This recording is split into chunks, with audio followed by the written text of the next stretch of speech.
Shabbat Shalom. This past week, I was talking on the phone to a friend of mine.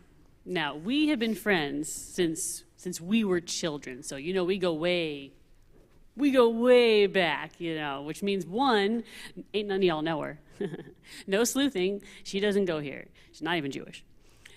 It also means that we have just known each other for a really long time. We have seen each other in the good times and in the not so good times. And right now, unfortunately for her, it's a not so good time. Of course, I feel like everyone right now, it's not great. We've collectively been better, and it definitely does not help to have the greater world feel like it's falling apart around you when your own world is in turmoil. For her particularly right now is a bad season. And we've all been there at some point, just having a rough go of it, having to give and give and give with very little support, no help, no thanks, the opposite, if anything, where it just feels like everything is just uphill, everything you do is just uphill. You been there? Right? We've all been there. Everything feels like it's falling on you. So we were talking this week, my friend and I, because she was feeling low.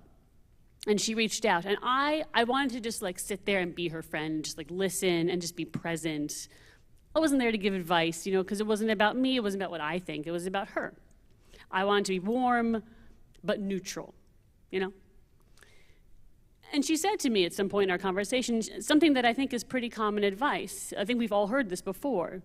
She said, I know, everyone keeps telling me, and I know it's true, I need to take care of me. I need to, take the time, I know, for my needs, but I just feel so guilty. I just can't do it. But I know, now is the time for me, I need to be selfish. I couldn't help myself because my immediate reaction was no, you're wrong. She was a little shocked also. I blame it on being a rabbi. Blame it on this huge bank of Jewish texts and all these Jewish values I have stored up. And they all got activated. I couldn't stifle it. Because I don't think, in fact I know, that at least according to Judaism, there's never a time to be selfish. We don't say it's a sin per se, though there are certainly religions that do so. Christianity notably does regard selfishness as a sin. The Muslims actually believe that being selfish is something human beings are predisposed to do. We don't go as far as they do, but we certainly don't have a very high opinion of it, and we definitely don't want you to go out and be selfish. I can see your wheels are turning. Is the rabbi saying it's good to let others use us as a doormat, that we should never take time for ourselves, we should never care for our own needs? That's what God wants? Come on, you know me better than that. I'm saying that my friend, like many people, she got some wires crossed, a false equivalency, if you will. She even said it, and I think that's the part that really sparked me. She said, I know I need to take care of my needs. I know I need to be selfish. Those are not the same thing. Selfishness is not a Jewish value. Taking care of your needs, it absolutely is. You're supposed to say, I gotta take care of me. What's selfish is to say, and I don't particularly care about anyone else. Look, the Torah is filled. It is packed with exhortations to care for others. How many times does God yell at the Israelites, take care of the widow, the orphan, the stranger, the widow, the orphan, the stranger? 12 times, I counted. 12 times, fun fact, 12 times. 12 is a lot. For God to repeat anything 12 times?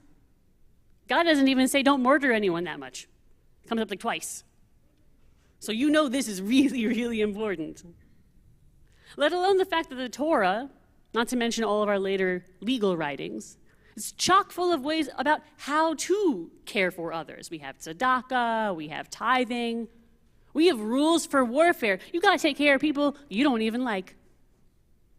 And that doesn't even get into the animals and the caring about them, the laws about caring for your animals. Animals like animals. And there's laws about using natural resources, taking care of the land. It would be fair to say that the Torah is pretty much a blueprint on caring for others. So to say that you only care about yourself is antithetical to the Jewish way of thinking and living and being. Rabbi Hillel said it himself in Pirkei Avot, K'she'ani le'atzmi, ma'ani. If I'm only for myself, what even am I? Not who am I, mind you, but what? What am I? And that was a purposeful choice in language on his part. As if to say, if you're only for yourself, if you only see to your needs, are you like a bad person, or are you even somehow less than human? Because what kind of a person is selfish? That's what selfishness really is. True selfishness, to care only about oneself and never others. It's not making sure your needs are met. There's a reason before Rabbi Hillel asks, if you're only for yourself, what are you? Before he asks that, he asks, Im einani li, mi li. If I'm not for myself, who will be for me? Caring for yourself is of the utmost importance. Nishmartem me'od lenafshotechem, God tells us in Deuteronomy. For your own sake, God says, for your own self, for your own soul. Take the utmost care. God is literally imploring us to take care of ourselves.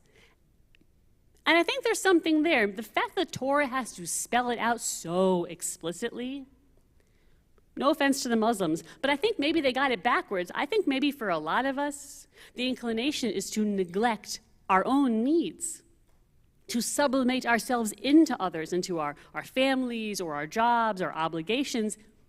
It's tough to balance, right? We have to care for those who need us because we live in community, and that's a good thing. It's a blessing.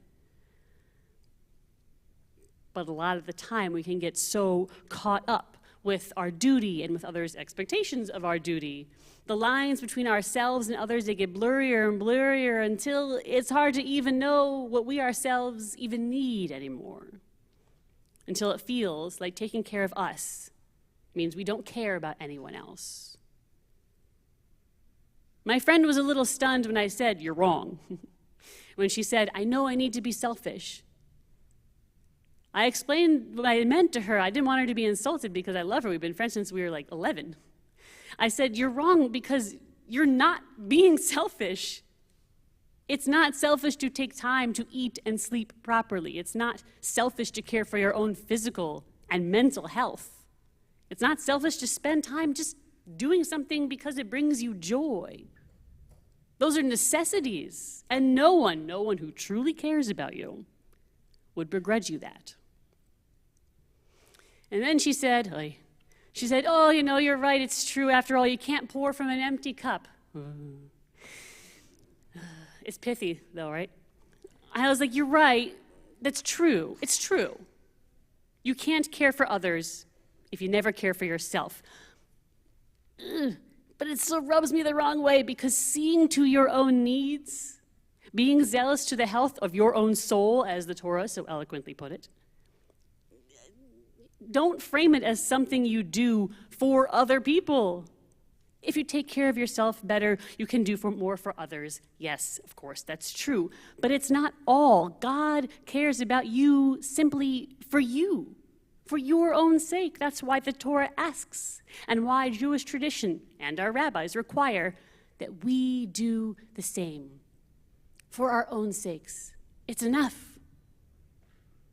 So this Shabbat, let's take it as an opportunity to refocus. Let's make sure we are meeting our own needs. Not later, not when we've taken care of everyone else, not when we have time. Later, when there's time. No, don't wait till later. Do it now. Because after that, after Rabbi Hillel asked, if I'm not for myself, who will be for me? And after he asked, if I'm only for myself, what am I? The last question he asked was, Im lo achshav, az matai? If not now, then when? Shabbat shalom.